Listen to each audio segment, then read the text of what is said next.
We're going to pick up on where Christina closed there and actually jump into a geothermal panel session now, which I'm really excited about because I think it's one of the aspects of our program this year where it can really expand some of our knowledge bases around certain parts of the energy sector. I'm certainly looking forward to that personally anyway. So joining me on stage to have a conversation around that, it gives me great pleasure to welcome Pernilla Wilborg from Baseload. She's the CEO of Baseload Power and COO of Baseload Capitals.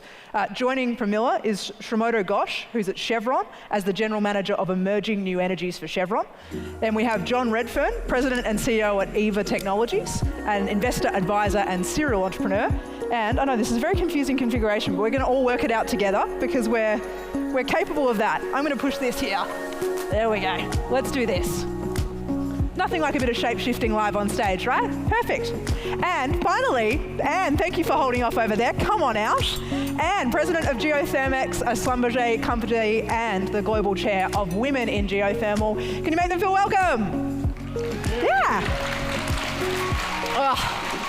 Welcome. Now I feel like I'm really far apart from you, so I'm going to join you over here. Why not? Cozy up. Cozy up, gang. Why not? All right. We're all fast friends. You don't need to go that close. That's okay. You know, take it easy. Take it easy. Creating that heat, right? Geothermal. It's what it's all about.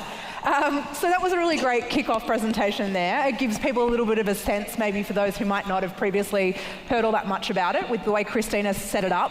I loved her tagline that she finished on: "The Earth has power. Let's switch it on." I want to touch on. Maybe I'll come, Shramoto, first to you. We've had a whole conversation earlier today about energy security. And I thought it might be useful to join the dots about that topic specifically. Why, when we talk energy security, can we talk about, or should we be talking about geothermal? Absolutely. Thank you, Holly. And firstly, congratulations on putting on such an amazing show. Thank you. A very energizing, inspirational morning. But yeah, look, I mean, we at Chevron, we are very excited about low carbon solutions and new energies. And geothermal as part of it, we are very excited. And really, when we think about energy transition and the future, we have to think about the intersection of energy security, climate impacts, and affordability.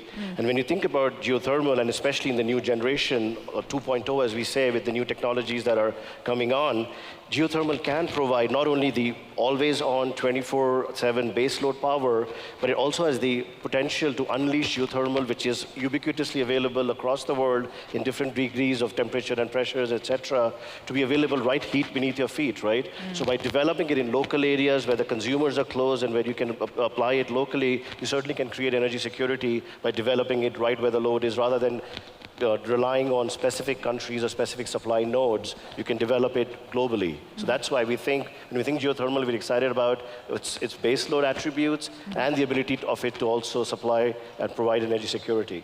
Pernilla, one of the things that struck me, and it was a comment I wrote down when Christina was talking, was to do with that it's been seen as niche and the technology has limited its potential. Can you unpack that a little bit more for us and maybe why you're excited about how that's changing? Absolutely. I think, well, first of all, I think it's one of the biggest misconceptions about geothermal, that it is a niche energy source. And historically, that has been the case. I mean, that has been the lowest hanging fruit. So it's going for projects around the Ring of Fire. But with the technology and development and sort of decreasing cost and speed of drilling, and all of those things will actually help to speed up this energy source. Absolutely. And I wanted to ask you, you mentioned in a comment to me earlier in the week that you feel like the phone's running off the hook at the moment. There's never been the sense of momentum and urgency around this particular topic. You've worked in this sector for 3 decades plus, right? A little bit more even, yeah. Sorry. So can you talk us through the evolution? Talk to us about this moment that we're at right now. Why is there such an insatiable level of interest at this moment in time? Definitely. I mean, geothermal got its start in a big way in 1959 in New Zealand and 1960 in the United States. And it went from there at a fairly regular but not astonishing pace, with a lot of the very obvious resources being developed. But the value proposition of geothermal hasn't been well recognized. It's a clean source of energy. In most places, almost all around the world, it doesn't emit CO2, and that is a very key element of this technology. However, Right now, we're at a moment in time when we have an imperative that we have to deal with, a problem that we have to solve very rapidly. And geothermal can provide a counter to the intermittent renewables. In California, there's a mandate for 1 gigawatt of new geothermal just because of grid instability in California and the pulsating demand and supply. And imagine that grid operator trying to figure out at 6 p.m. how to ramp everything back up when the solar goes offline. So we have a role to play. It is varied, very wide, not only power, although that's been the most of GeothermEx's business over the almost 50 years that we've been in business, but there's heating, there's cooling, there's green hydrogen, there's lithium in geothermal brines, there's closed loop solutions that are coming to the fore. So there's something for everyone, depending where you are, and it's a big value product that we have to recognize for what it is. And so I'll leave it there. I think it's interesting that so many of you have touched on to different degrees how undervalued or underappreciated it's been for such a long period of time. It's the first time this has been ever discussed here at Energy Disruptors, and we're really glad that you asked us, thank you, to come and talk to you, but it is often wind and solar. I will say the U.S. Secretary of Energy, Jennifer Granholm, said geothermal 4 times on Colbert, so she wins. Not that you were counting. John, I want to come to you. You know, you're obviously in the front line as an investor and an entrepreneur. We've talked a lot today about capital. We've been talking about macroeconomics, geopolitics, the movement in capital markets. How have you seen, and Christina touched on it, you know, the expected forecast between now and 2026 in terms of the flow of capital into geothermal? What's your experience been being at the front line of that? Of acquiring capital for yeah, geothermal? and just seeing the level of demand and industry appetite. It's been a long, hard road. I mean, when we started out, you know, we used to joke that our barrier to entry is everyone thought we were crazy. And it was certainly any time in the past when you said geothermal is the future, they would go, really? And they said, oh no, but actually closed loop geothermal is the future of geothermal. And they go, that guy really is crazy. But things have changed over time. We've had a very lucky run. We started here in Calgary, not because there's a big geothermal industry here, but because there's lots of really suitable skill sets. People who are used to doing SAG-D and multilateral wells and thermodynamics of the subsurface are perfect. So that's why we started here. But when we raised money, one of our mega angels is here in the audience. You know, we had some good angel investment support in Calgary. We had some good government support. But once we went by that stage, we had to go internationally, really, for VC money, for strategic money from people like Chevron or BP or BHP. So it's interesting, but there seems to be a growing appetite for it, even in the current times when VC money itself is a little bit tight.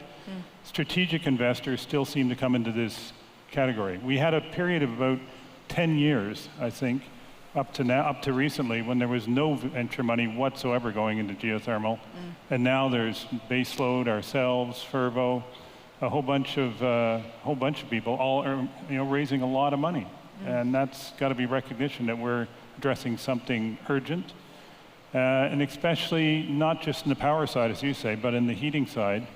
For us, a place like Europe, the heating market is as big as the electricity market, and with what's happening in Ukraine and elsewhere, all of a sudden, green is great, but green and secure and energy independence is even more important. So a bit of a long answer, but yes, there's been some local challenges, but the money is coming into the industry, and so you're there's no smiling. excuse. Do you want to jump in? I was going to say through private equity as well. Yeah. There's a big push there, so it's getting help. Let's just say that support on the financial side, and of course with folks like Chevron involved.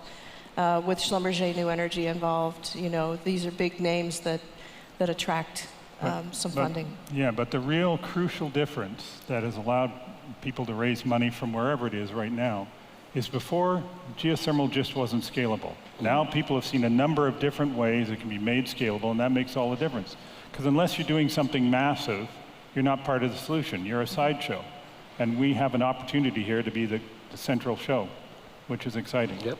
Very exciting. I want to talk a bit about geothermal risk too, because there's certainly a perception in some pockets that it's full of risk. You know, there's an inability, or it's difficult to look at a patch of land and understand the geothermal value that might be sitting within it, and certainly potential seismic risk and things like that. I'd just be eager to get a couple of the panel's views on risk in the context of geothermal. Maybe Toronto, I'll come to you first. Sure. Look, Holly, I represent Chevron, a large oil and gas company. We live with risk. Yep. We know risk. We create value by understanding and managing risk well. And I think that's why, from a new energies perspective, oil and gas skills and capabilities are very transferable. Not only the technical skills that John mentioned about subsurface and drilling and completions, but also when you think about above ground risk management, below ground risk management, relationships that we have globally with supply chains and with government stakeholders. So while, yes, there is a risk profile, but we understand risk, and I think we can go through the process with the protocols and the process and the systems that we already have in place are very applicable and adaptable to develop and unleash the power of geothermal and in a scalable manner. So we thrive in risk and managing risk. How do you think about it? Yeah, I mean, just adding on to that, if we look at sort of the oil and gas industry in the beginning of the last century, if we would have stopped because of the risk of drilling, then we wouldn't be where we are today, right? But there were reasons for a lot of investment came in, and now we are where we are. And we're standing at the rim of sort of the climate sort of collapsing. So that, if anything, would be a good argument to actually put a more sort of collaborated, proactive approach to, especially, I think, subsurface exploration. I mean, if you look at Iceland as an example, they have some 60% of their energy coming from geothermal, and that's not a coincidence. I mean, back 50 years ago, the government there really decided that they wanted to deploy geothermal, so they went out and invested proactively. And so there are things that we could do here, both involving more of the public sector, collaborating across industries, and really sort of spreading the word so that more companies and players get involved. And John, you touched on it a little bit already in terms of your comment about the transferability of skills, but you also made mention to me today, or earlier in the week, that places like Canada and Sweden have some distinct advantages from a geothermal standpoint. Can you say a little bit more about that? Ironically, we had advantages because we had no geothermal industry. Yeah. And if you want to be an energy disruptor, it's helpful if you don't have a long history with one sort of technology that wasn't really, as you said, growing very fast. Right. Now, Anne was always progressive, but there are other people in the industry who weren't as progressive, or if you've been peddling one solution, it's human nature that you'll want to keep peddling that one solution. So we both, no geothermal in Sweden, no geothermal in Canada, not a single kilowatt, and that was a bit of an advantage, but still the skill set itself. Right, for the entrepreneurial taking, by the sounds of it. Yeah. But we're all one happy family now. Indeed we are. Yeah. And I just wanted to make a comment about risk. Anything that is worth doing has risk. And through the years, we've found ways to overcome risk. We've had risk mitigation funds to help support the early stages of geothermal projects. We now have risk mitigation in the form of a closed loop solution, which is in itself a risk mitigation. But as I would say, geothermal may not be the big thing in the energy, what I will call the energy transformation. To me, transition is too weak a word. We have to literally transform what we do in energy. So I'd encourage you all to think about that. But if we're going to do that, we have to take some risks. And if it includes risks that are not publicly acceptable, then we have to get ahead of it with public involvement. And that's one of the issues that I think geothermal needs to learn better, and it's my personal crusade to make sure that people understand the value of the immense amount of heat in our Earth. It's so many more times than we need. We just have to get it out, and it's happening. Yeah, the whole idea of risk, though, it's more than just a risk. It's the fact that traditionally, geothermal was slow. You could have risk, and it could be failures, but it could be 5 to 10 years to do your typical geothermal project. And we know with the urgency we're talking about here, whether it's with energy independence or energy transition, it takes 10 years to do a project. That's too long. So it's got to be scalable, but it's got to be scalable in human lifetime too. It's going to make a difference. Yeah. It's also got to be valued in the right way. Yeah. Right. And that is a challenge for us. And the value of geothermal to me is immense. but getting that understood. What do you think, Sumanta? No, absolutely. And I would just add that when you talk about risk and risk management, what you see on the panel here is this partnership, this kind of collaboration is what we need between, between the large oil and gas company, the technology entrepreneur, the entrepreneurial project developers, and the large sort of service providers. I think when that kind of minds come together, I think the risk can be managed and create tremendous value and really kind of showcase the value of geothermal. Now, we've used the term a couple of times in this panel conversation. We always like to make sure at Energy Disruptors we never assume knowledge. We make it safe to ask questions and to learn. So closed loop specifically. Who wants to explain what we mean by that when we're talking about geothermal? Well, there's one obvious person. Closed loop man. The interesting thing, we like to say that there's a bigger difference between closed loop and traditional geothermal than there is between traditional geothermal and oil and gas. Oil and gas and traditional geothermal are exploration games. You're looking for a rare constellation of geological occurrences, create a permeable reservoir.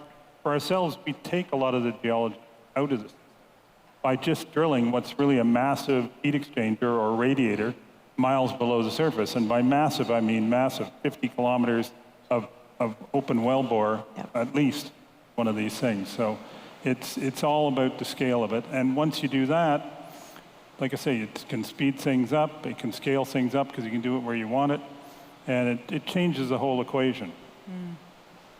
And one of the things that struck me when we were talking earlier in the week was you made the comment that there's a level of hype and momentum, but we risk not having enough of an emotional connection. And I wondered if you could unpack what you meant by that.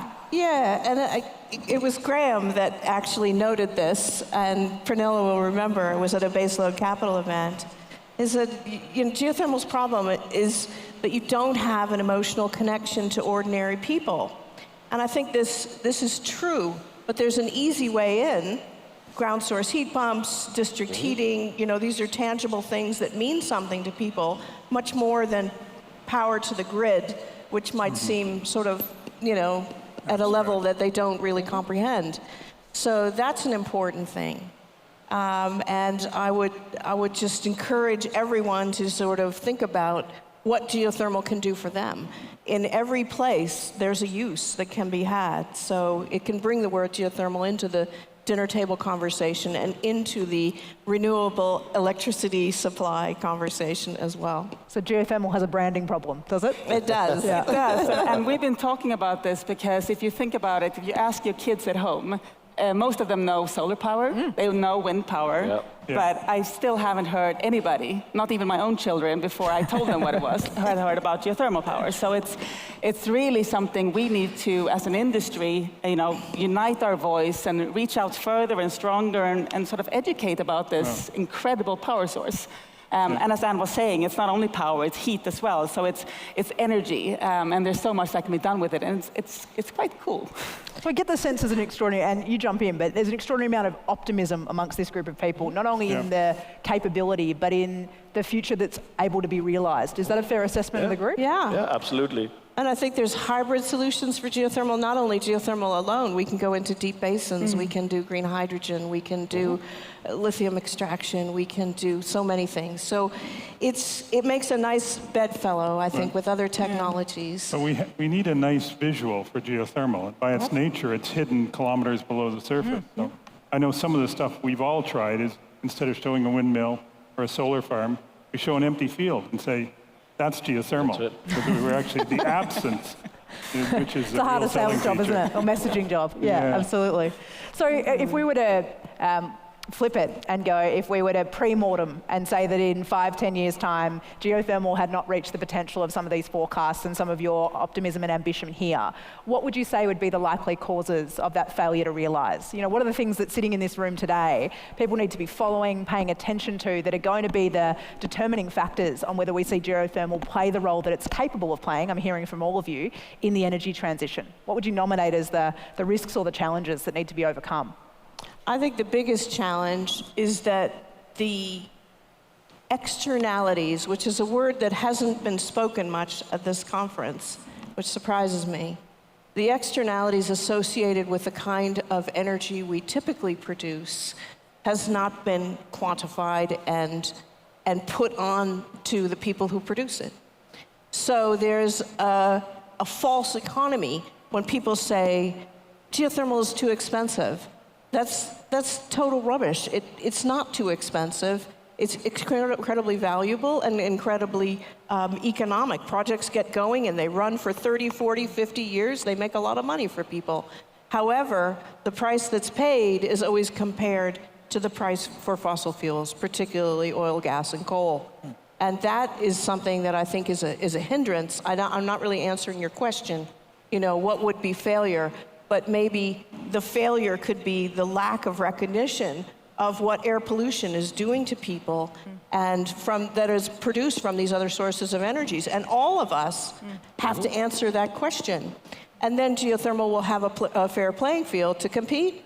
And all the many still existing natural hydrothermal systems can be developed, as well as EGS, AGS, and everything else. So that recognition to me is the biggest hindrance. Which I think also speaks to that point that Gillian made this morning in setting up the ESG discussion, where she talked about the limitations of economic models being what's included and how you boundary them, which is really at the heart of externalities, pricing, all of that piece that you're touching on there. I think it's more than just that. If we can sell the idea of energy autonomy or independence or localization of energy, so you get away from the NIMBY problem, people are developing the heat and the power they need for their local community locally, because it's benign enough, people are willing to pay for that. People are willing to pay for that security. I know they certainly are in Europe, especially when it comes to decarbonizing heating networks, which is a huge market, and they not only want to get off gas, they want to get off Russian gas. And people see the relevance of that now. Yeah. And it's an easy calculation to make. Yeah. Absolutely, and John, agree with that. And I would just add on and come back to the partnership and collaboration that I talked about earlier. I think one of the fundamental success factors which could also become a barrier is the partnerships and collaboration that we need, not only from the industry players like you're seeing here, bringing the synergies of technology, capital, and human ingenuity together, but also the partnerships with the governments and the policymakers and shaping not only the recognition and awareness, but also sort of facilitating an ecosystem where there's sort of equity of the different sort of technologies to be able to participate in the energy system. So I think that's going to be pretty fundamental to make sure we can unleash to the scale. Because we have to de-risk technology of this Geothermal 2.0, as we call it, and scale it up. So there is a journey here. We are confident we can get there. But yeah, it'll take that kind of partnership and collaboration to really unfold. I mean, I just need to add on to that because I so fully agree with it. If we look at geothermal, it's quite unique in the sense that it's been proven for such a long time. Yeah. It's not a new technology, but the problem is it hasn't scaled up. So if you think about it, it's like oil and gas, again, 100 years ago, the sort of the beginning of the journey of the industry. So the reason it hasn't scaled up yet is because we're lacking the collaboration. If we don't manage, then it's because we haven't managed to sort of convey to the industries around to come in and help us, to attract the best talent, to kind of cross over and help us to excel. So there's a lot of specific problems that need to be attended to, but if we get more people, more brains thinking on this, more collaboration, then I'm convinced that we will solve it. So that's sort of at the core of it. So we're doing a little microcosm now of the branding problem we're trying to solve. We've got a room full of people here, and I said one of the reasons I was excited about this panel is I think it's one that a lot of people will have learned something new in. But that encouragement around starting conversations that you talked about, that need to think about how you make this human and real. I'd love for you to share the stat, the insight, the anecdote about geothermal that just truly astounds you, that is one of the reasons you are so passionate about this as being mission critical, to kind of reference the NASA mission we were talking about earlier to the step ahead. Because what I would love is to empower people to go out and go, did you know? Oh my gosh, I just found out today. And what would be the standout thing about geothermal for you, whether it's a statistic about the future of where we're heading or the capability that exists within our very planet. What is it for you? Well, I would say geothermal there's something for everyone, everywhere. So that's one thing about it. It's ubiquitous. It's huge in scale. So the other thing that I think we need to talk about, or that we should be proud about, is that there's a long history. It is the old new energy. It's the old renewable. There's a long history of successful production, and that can be expanded upon not only in the conventional space, but in all the other spaces, like closed loop, like EGS, heating and cooling. So we have a bright future, and I think we're going to be part of this transition. Sorry, I used the wrong word, transformation. It rolls off the tongue so easily. But we have to be vocal about it, and we have to be clever about it, and we have to build the vision that people can use the heat of this planet to solve their problems no matter where they are. I like that piece about ubiquity, though, that in theory this is as accessible a conversation to have with anyone, anywhere in the world, in a way that probably can't be said of a lot of the energy sector necessarily. So that's an interesting point. John? Well, it's interesting. A couple of points I'd make. One, this room should understand the potential here better than anyone, because what we're doing here is really driven by reductions in drilling costs. Mm-hmm. And everyone here has been through the shale revolution and the transformation that happened where it takes 3 months to do a well in 1 year, and then a few years later it'd be a matter of days. And that's going to happen here as well too. But the thing I like about it is not so much some specifics about the technology itself, but this is a reaction I get to the narrative we're weaving here. I mean, this is the one startup I've done a lot of startups, but it's the one startup that my kids get excited about, and my 88-year-old dad gets excited about. He calls me up with suggestions all the time. But in fact, what really touched me is this last week, I was talking to an investment banker from London, and we do the whole pitch, and at the end, the guy said, "I wish my mother was still alive." And I go like, "What? Well, why is that?" And he said, "Well, she would have really liked this, you know?" And so if it's touching the heart of investment bankers, there's something special going on there. Oh, that got too loud a laugh from some of you in the room. There we go. Particularly raucous in the front there, so I'm intrigued by what companies represented there. Nice one.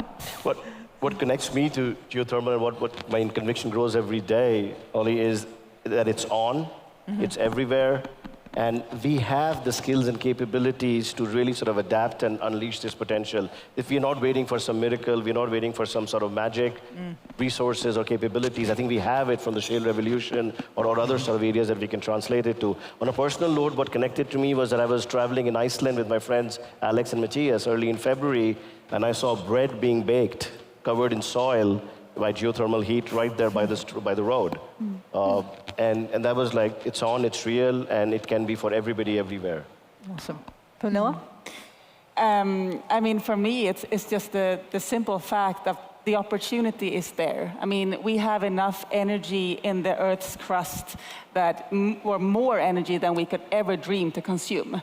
And the technology, at least the initial part of the technology, has been proven for such a long time. So we just need to drill into the ground, pump it up, and sort of use the energy. And it's the simplicity of that. It's proven, it's there. We just need to put our minds together to scale it up. So if anything, I would say that excites me. It's not rocket science, contrary to what Christina, my dear colleague, was saying before. I mean, we're not going to the moon. We're just actually trying to solve a problem to something that is, already available to us. Absolutely. Well, we've been given the challenge. The Earth has power. Let's turn it on. Can you join me in thanking our phenomenal panel, Anne, John, Tremonto, and Pernilla, for a fabulous conversation on geothermal. Thank you so much. Thank you for having us. Thank you, everyone.